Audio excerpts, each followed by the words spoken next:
commence par réaliser l'insert aux poires. Donc pour cela, je mets la gélatine dans de l'eau bien froide.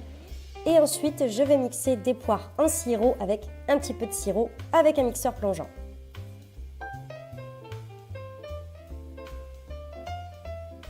Ensuite, je rajoute le sucre. Et pour donner du goût, de la cannelle. Je mélange et je fais bien chauffer le tout.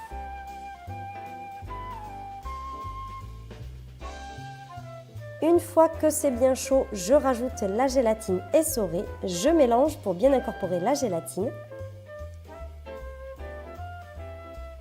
Et ensuite, dans des moules, je vais répartir un petit peu la purée de poire.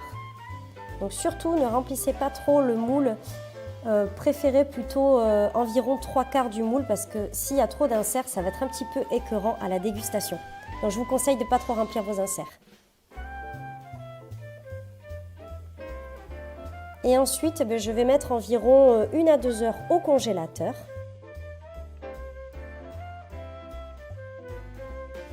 Ensuite, je passe à la génoise au chocolat. Donc je mets un peu d'extrait de vanille dans les œufs, dans l'œuf. Je rajoute le sucre. Et ensuite, je vais bien blanchir. Donc ça va tripler de volume et ce sera bien blanchi. Je vous rappelle également que tous les ingrédients sont dans la barre de description. Donc en fait, ça va prendre environ une dizaine de minutes pour avoir ce mélange bien blanchi et qui a triplé de volume. Donc là, vous voyez, le mélange est bien blanchi. Ensuite, je vais mélanger le cacao amer et la farine. Avec l'aide d'un tamis, je vais tamiser les poudres pour éviter d'avoir des grumeaux dans ma génoise.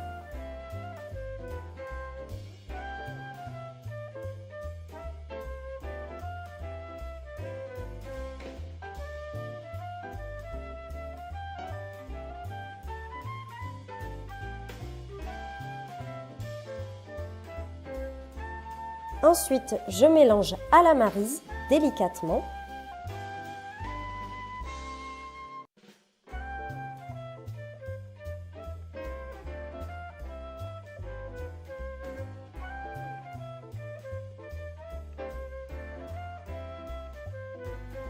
Et je coule le biscuit sur un tapis siliconé et vous pouvez très bien utiliser du papier sulfurisé.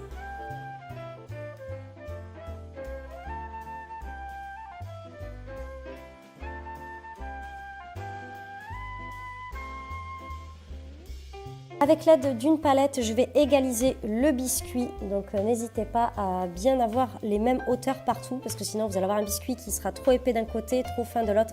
Donc voilà, utilisez une palette pour avoir une hauteur de biscuit à peu près égale partout.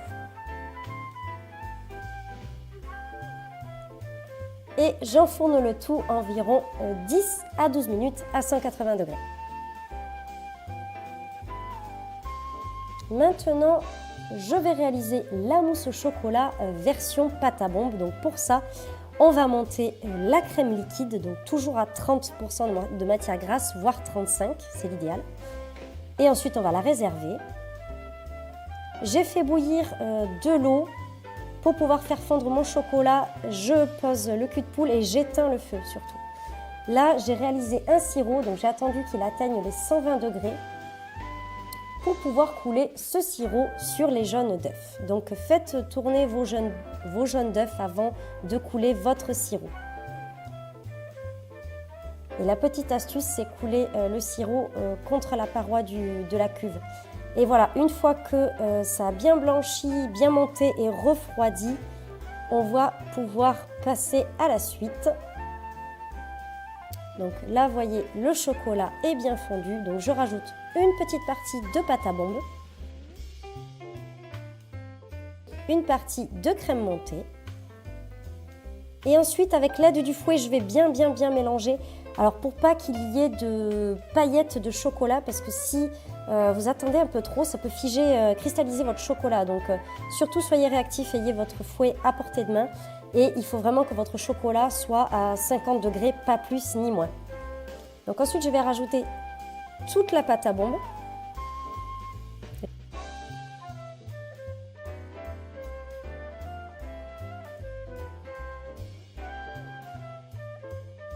Je vais mélanger légèrement avec le fouet. Voilà. Et ensuite, on va plutôt mélanger avec la maryse délicatement.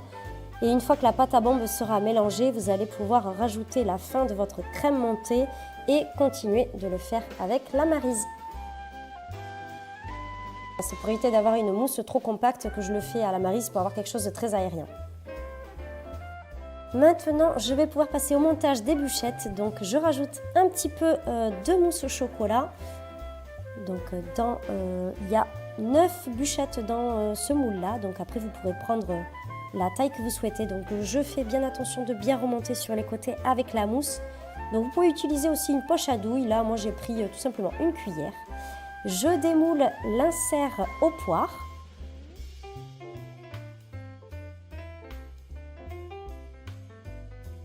Je le mets sur la mousse et puis j'appuie un peu pour me permettre d'avoir de la mousse partout, pour ne pas avoir de trou au niveau du démoulage. Je rajoute encore un petit peu de mousse au chocolat. Donc je fais ça en fait pour quand je vais rajouter le biscuit, qu'il y ait vraiment de la mousse entre les deux et que le biscuit ne se détache pas. Voilà, donc vous pouvez bien égaliser avec votre cuillère. Et ensuite, je vais imbiber avec le sirop des poires un petit peu la génoise.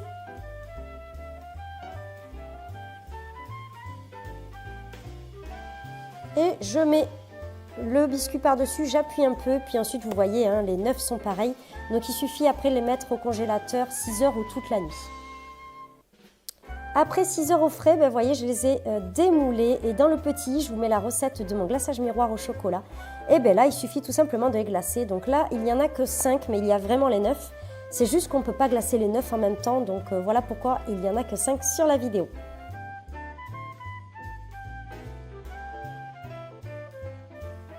Donc voilà, vous pouvez toutes les glacer de la même manière.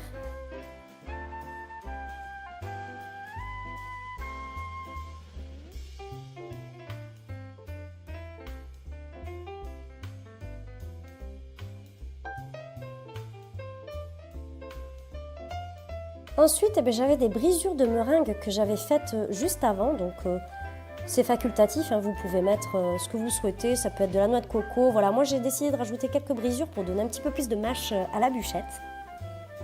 Donc en plus ça donne un petit aspect neige. Donc ensuite voilà, je les ai faites toutes pareilles. Ensuite avec un petit cornet et du chocolat blanc, j'ai fait quelques va-et-vient, quelques traits sur le dessus de la bûche pour la décorer.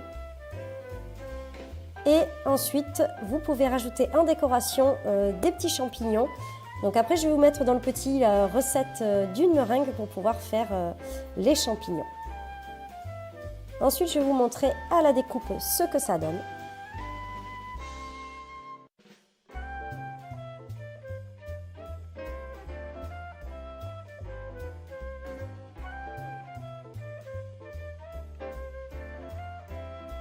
Donc voilà, on voit bien la couche de poire et de chocolat. En plus, c'est une recette qu'on a beaucoup aimée avec les enfants.